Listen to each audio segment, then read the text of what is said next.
Hello, welcome to the live problem solving session for the course Fundamentals of Electronic Device Fabrication. This by Professor Parasuram Swaminathan IIT Madras. This is the this is fourth this is for fourth week of the course. Course details. The course instructor is Professor Parasuraman Swaminathan from Department of Metallurgical and Materials Engineering IIT Madras. We are in the fourth week and some details about me.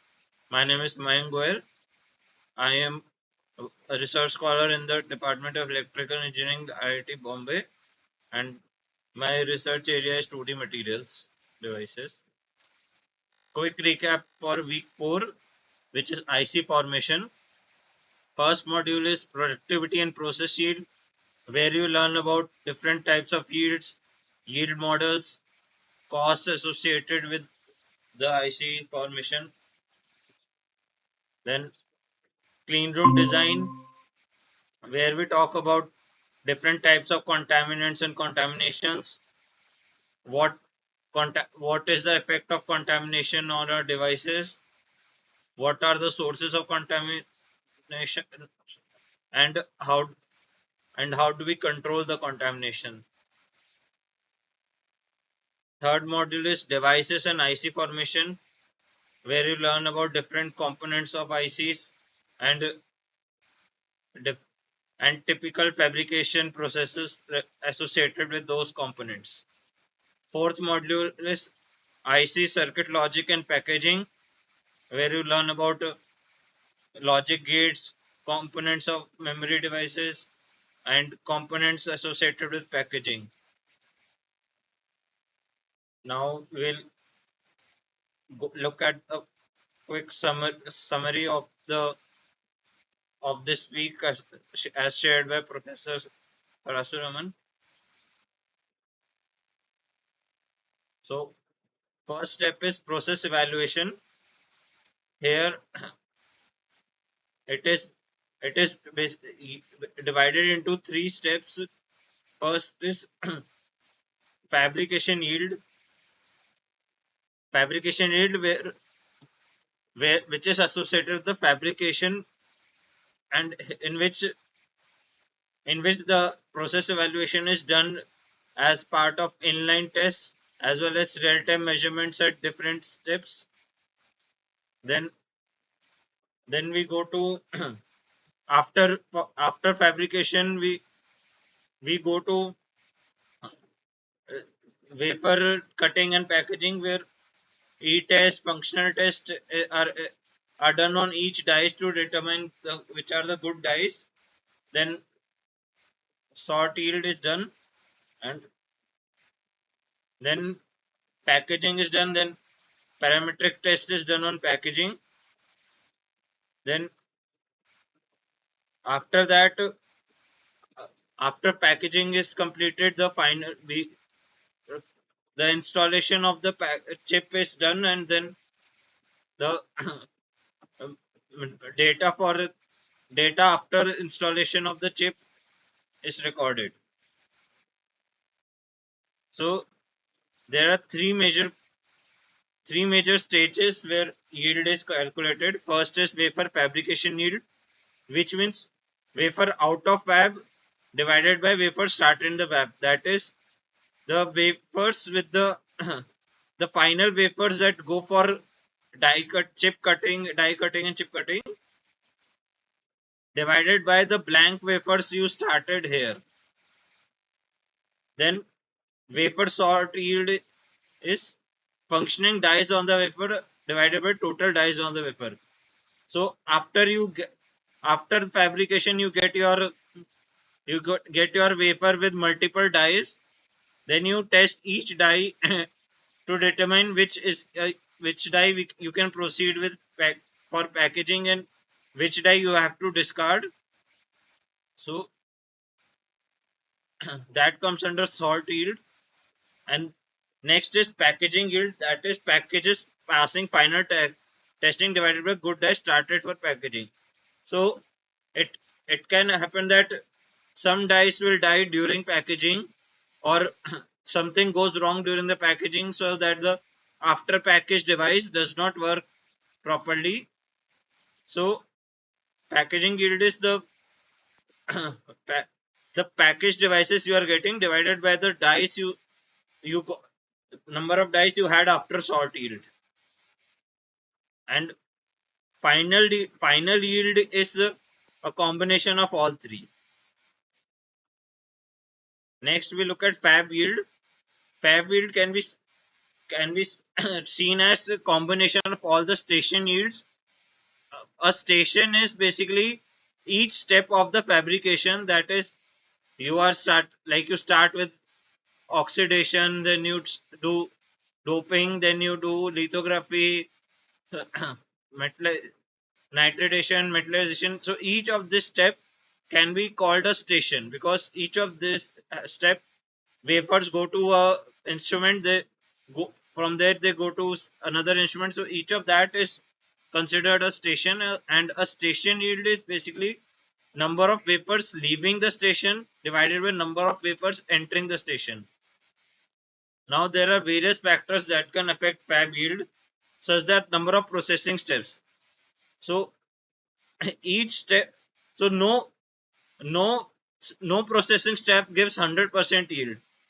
You can go to 99.999, but you can see it's being multiplied. So even you do 99.9% at each step, the more the number of steps you have, the lesser will be the final fab yield. Then you can have wafer breakage and warping, that is, wafer get bent or something, wafer can break during the processes, making it unusable. And then some variation happens during the process, such that the output is not desirable. There you might get some defects during the process which will affect your device performance. There might be some defects in your photolitho mask which get transferred to your final device, as can be seen here in these pictures.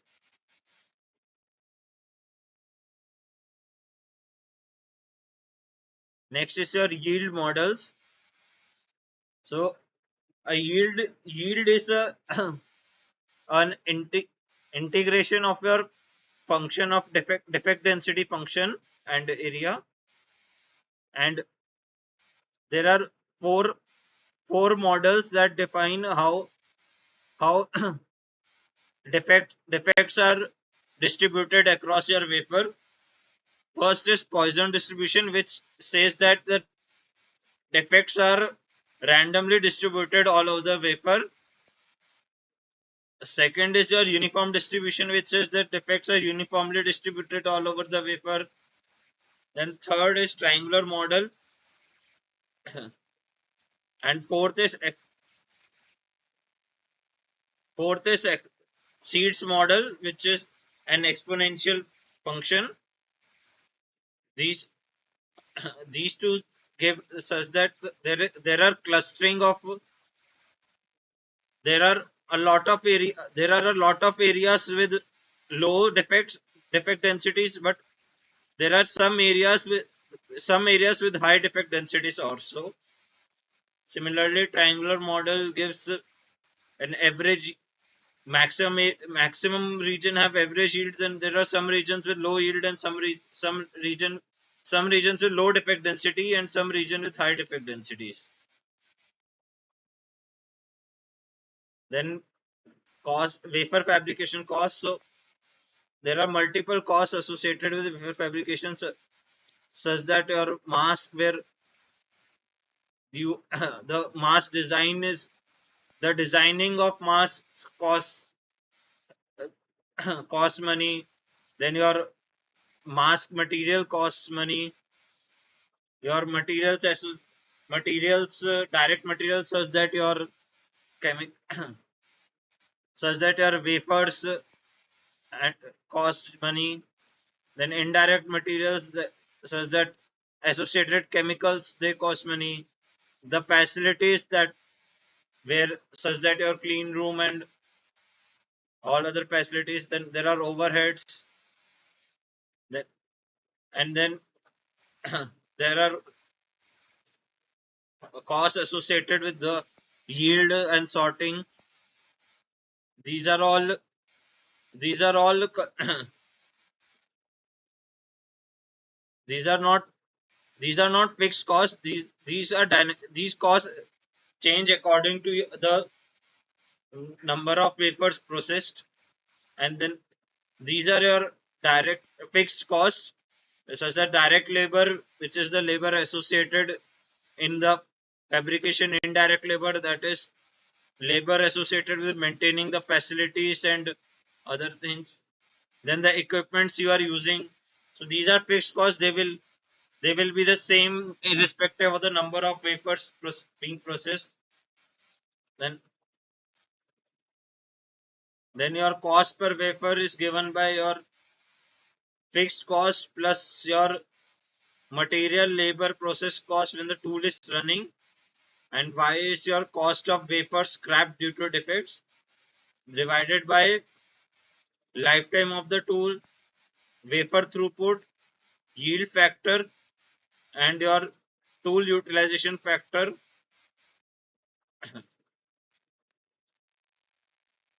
which means how much the tool is being utilized. After dividing all that, you get your cost. You calculate your cost per wafer. Next, we come to clean room design. So this uh, this graph gives you the sizes in microns for different materials. Like aerosols range from zero point zero 0.01 to 100 microns. Metallic dust can range from 1 nanometer to 1 micro to 100 micrometers. Smoke particles can range from 10 nanometer to 1 micrometer. Dust usually ranges from 1 micron to 10 micron. Human air thicknesses usually human air can range from 10 microns to 1 mm, depending you are talking about thickness or length. Then depending on how much particles are present in the air in a clean room is divided into several into categories such that ISO categories. In ISO class 1, you can have maximum of 10 particles which are greater than zero point 0.1 micrometer in 1 meter cube of air inside the clean room. In ISO class 6, you can have 1 million particles which are less than zero point 0.1 micro greater than zero point 0.1 microns in 1 meter cube. Earlier the earlier earlier the classification was used by US was Federal Standard 209E, where which talked about particles present per cubic feet, like class 1, class 10, class 100, and class 1000, and it can go even higher. So this graph gives how much what for what size of particle, what should be the relative particle concentration, like for 10 for around 50 particles, there should be the particle concentration should 50 for particles of size 50 micron, particle concentration should be 0.1 for class 1, and for 1 micron it should be point for class 1, for 1 micron it should be around, particle concentration should be less than 1, things like that. Then clean room design. So how different areas of a clean room are designed. So this is a wafer workstation design. So HEPA filters are used to filter the air that is entering the clean room. So they are high efficiency particle attenuation filters. They can reduce the amount of particles present in the air by a huge amount. And so there's a roof bay area above where your filtered air filtered air comes through a blower and it goes through a HEPA filter. Then it is goes through a shield. Then it goes through a shield and it goes towards your workstation, and it comes from the top and goes to the bottom. As you can see here, the clean area comes from the top above through the HEPA filters and this goes to the bottom. And in this design you can see, so in typical design you will have a perforated floor from which the air from the clean room will go out. It gets recycled in the service stays and then goes again through the HEPA filters. So this way your air keeps getting recycled and cleaned. Next is your process tool design. So you can see there are multiple chambers in each instrument. There are multiple chambers. So your wafers are placed in an isolation pods, which are called FOOPs. They are they have a unloading mechanism here. They connect to the connect here, and then this isolation pod gate opens. You, your load. This is a load lock which takes in the wafers from the isolation pod. Then your interface get then your door gets closed. Then there's a pumping system here which will pump out all the air pump out all the air present here, any so that any contamination it received from the isolation pod gets pumped out. Then then from here your vapors are transferred to the environmental control chamber, and from your environmental control chamber they are going to the process chamber, so that your process chamber remains completely isolated from the outside environment, so that there are no environmental fluctuations.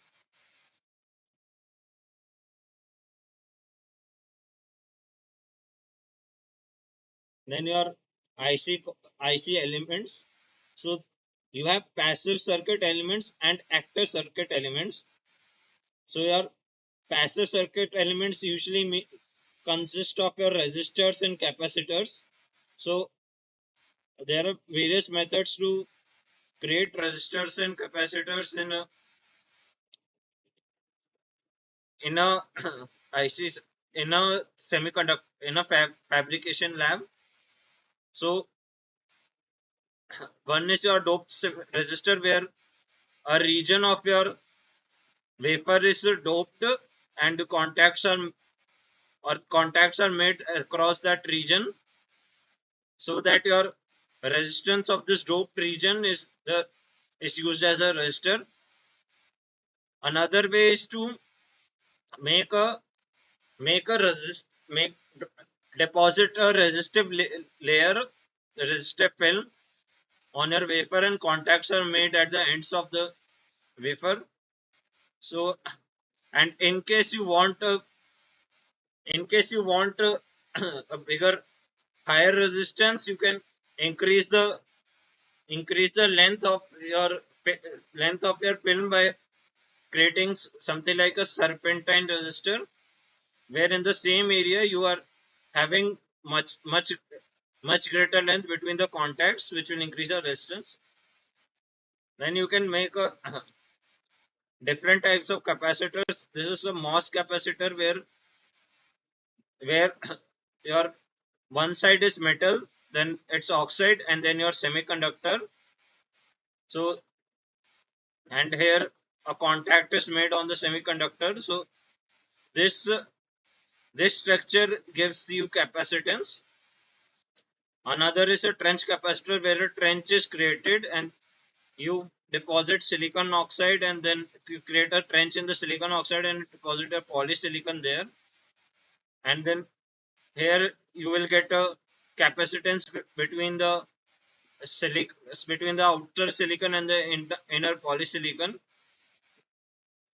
Then your active circuit elements are there, which active circuit elements basically mean they can control amplify or signal or control the flow of current in in directional control of flow of current, like in diodes. In passive circuit elements, there is no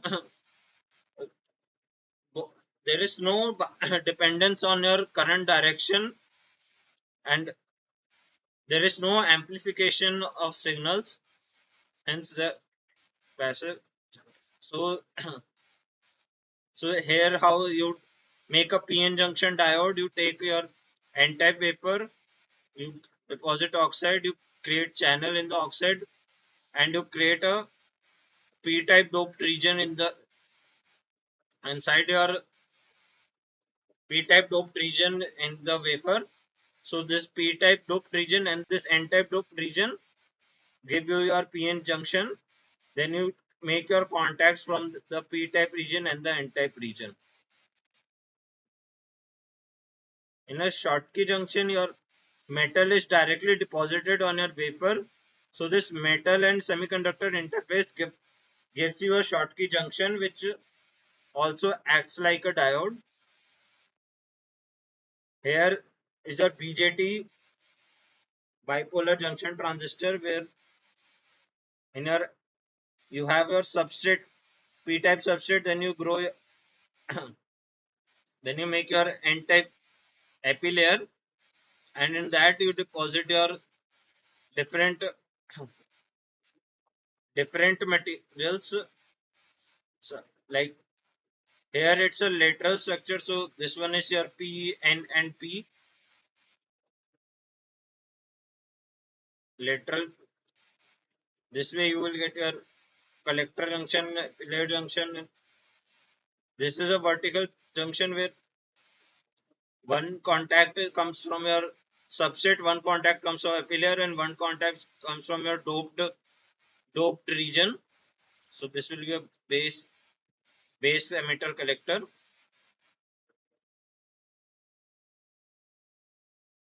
Then you this is the fabrication process for a silicon gate MOSFET. You take your wafer, you deposit film oxide, then you etch out film oxide, and you then grow your gate oxide. On that you deposit your polysilicon metal, sorry, polysilicon. Then you then you etch, then you pattern it and create a mask for source drain. Then you then you then you implant your source drain doped regions. Then you again oxidize it and make your contacts.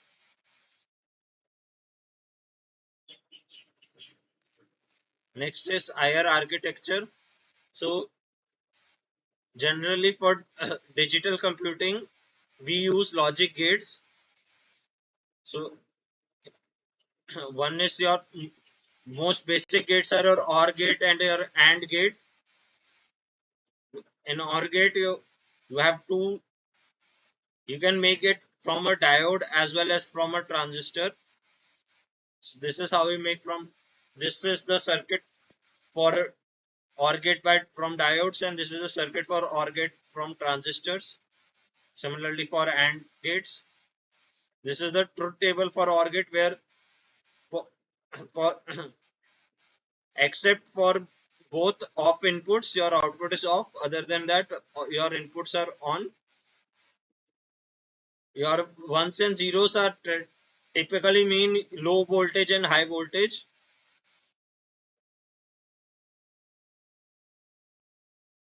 At high current, you consider your input to be at high voltage, your input is on. At low voltage, your input is off.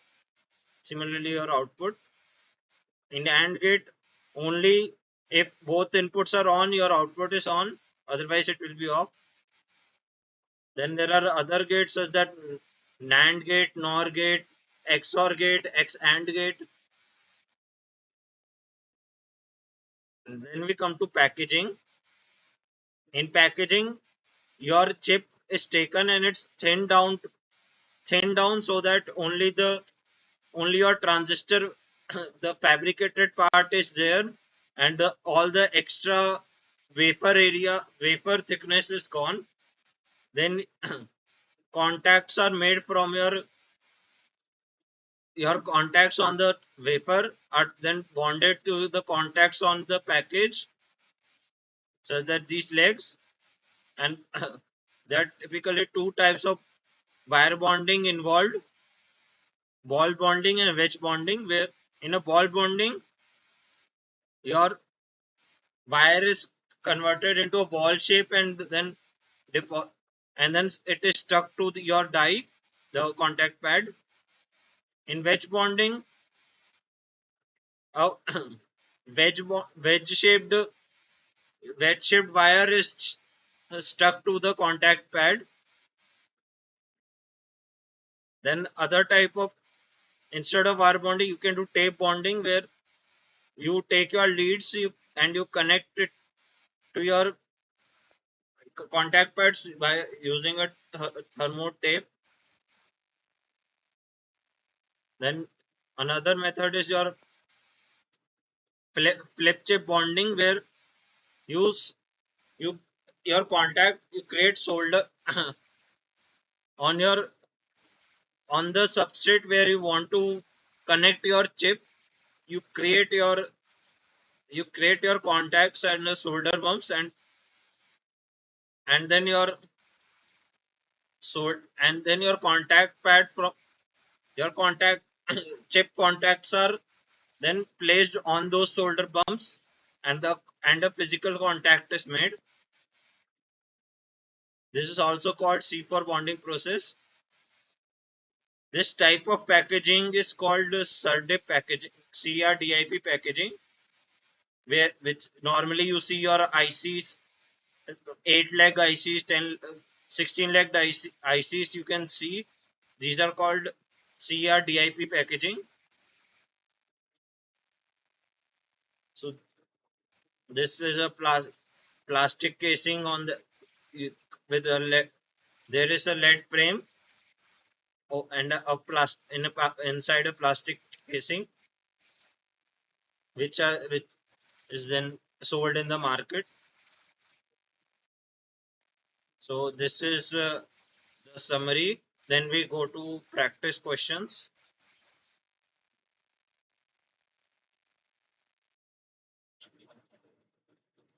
So first question: the yield model which uses an exponential function for the defect density is called Poisson model, uniform distribution, triangular model, or seeds model.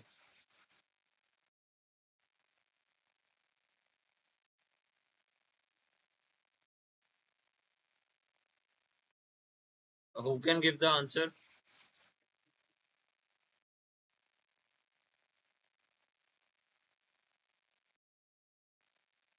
The answer is seeds model. The seeds model uses an exponential function for the defect density, as shown in the following defect distribution function. You can see the figure. The f of d represents the distribution of defect density, and d0 represents your average defect density.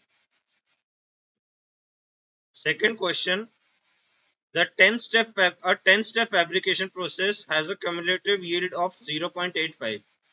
What is the individual station yield, assuming that they are all equal? So 0.984, 0.936, 0.912, 0.850.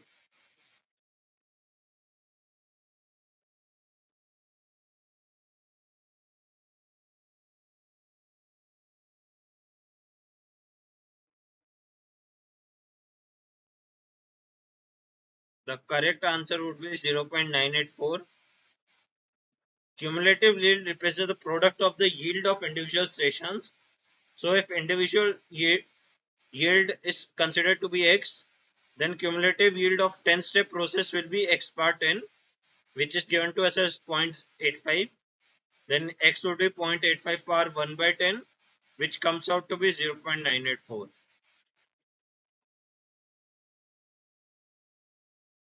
The total number of wafers processed per hour in the fab is called sort yield, throughput, process yield, fab yield.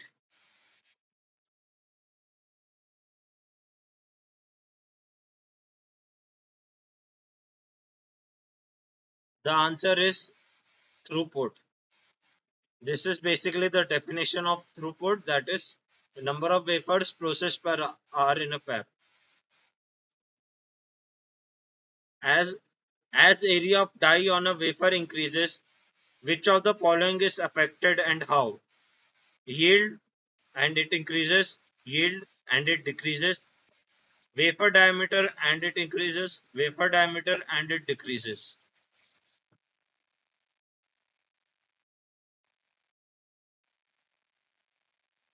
The answer is yield and it decreases. So as you increase the individual die area, your on a wafer, your total yield from the wafer will decrease. So you we will, for larger dies we go for larger wafers to be more cost effective.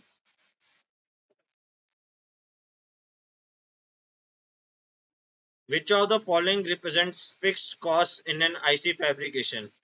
Equipment, chemicals, wafers, reticles.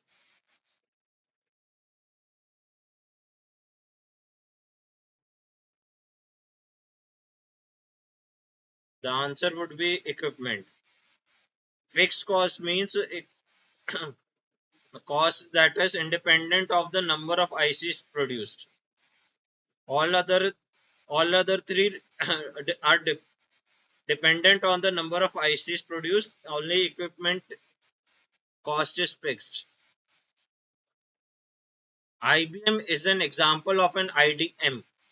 The IDM expands as integrated device microchips, international device machines, international device maker, integrated device manufacturer.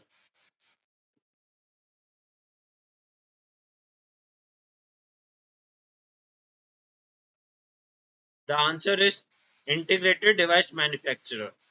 Basically, we divide semiconductor companies into three categories: IDM, fabless, and foundry. An IDM company manages the entire semiconductor production process. It from planning to manufacturing sales, it designs and manufactures its own chips in their own fabrication facilities. Examples are Intel, Samsung, IBM, and Texas Instruments. Also Micron, but Micron only deals with memory devices. Fabless companies only focus on designing chips and they outsource the production to another semiconductor fabrication plant. Examples are AMD, Nvidia, Qualcomm, Apple. A foundry is a company which only produces semiconductors as a service. They don't design it. They take the design for other companies and then produce the chips for them. Examples are Global Foundries, TSMC, UMC. Next question. RC is a commonly used recipe in vapor cleaning. What is its function? Removal of dust particles from the wafer, removal of silicon nitride layer from the wafer, removal of native oxide layer from the wafer, removal of silicon from the wafer.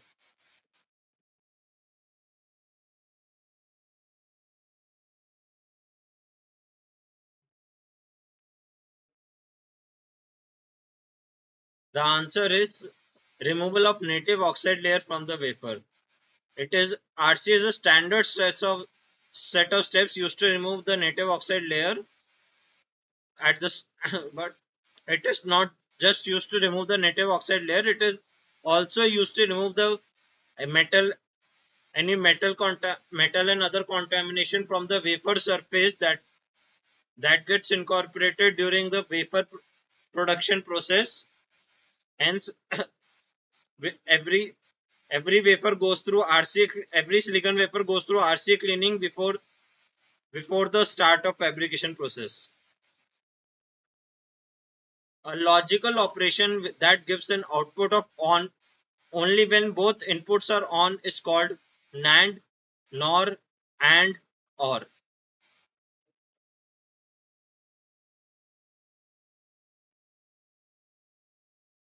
The answer is AND. AND gate gives an output of on only when both inputs are on, and you can see it from the truth table for AND. It is only on when both inputs are on. Now a similar question. A logical operation that gives an output of off only when both inputs are on is called AND, OR, NAND, NOR.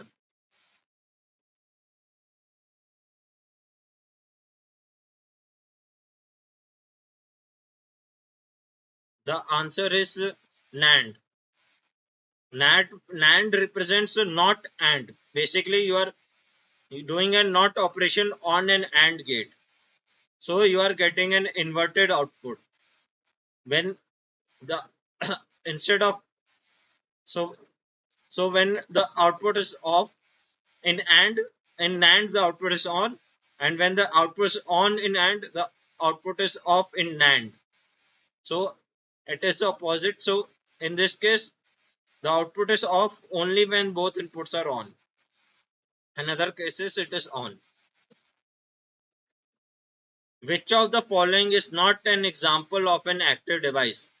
Transistor, capacitor, diode, or triac?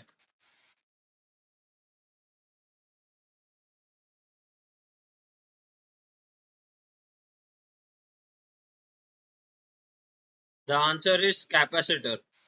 A capacitor is not an example of an active device. Active devices are like transistors, diodes, and triacs.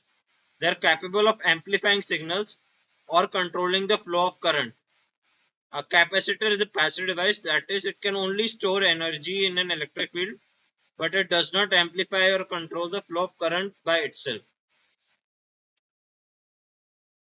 Next question.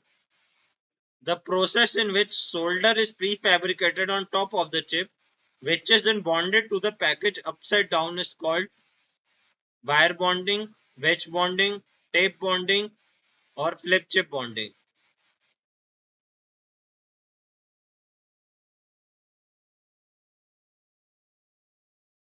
The answer is flip chip bonding. In flip chip bonding method,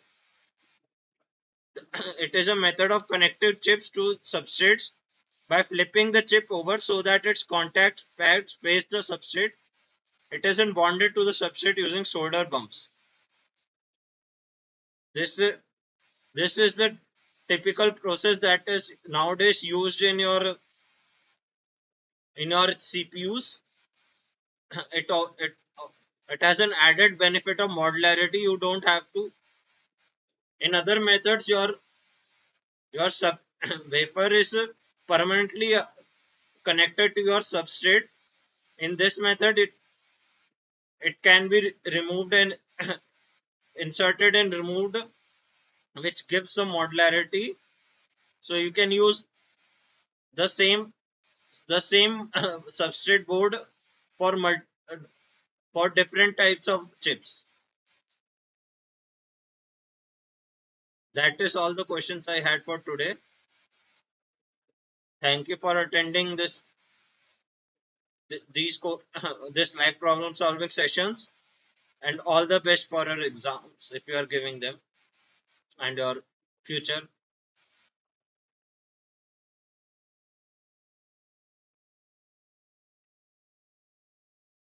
If you have any questions, you can ask.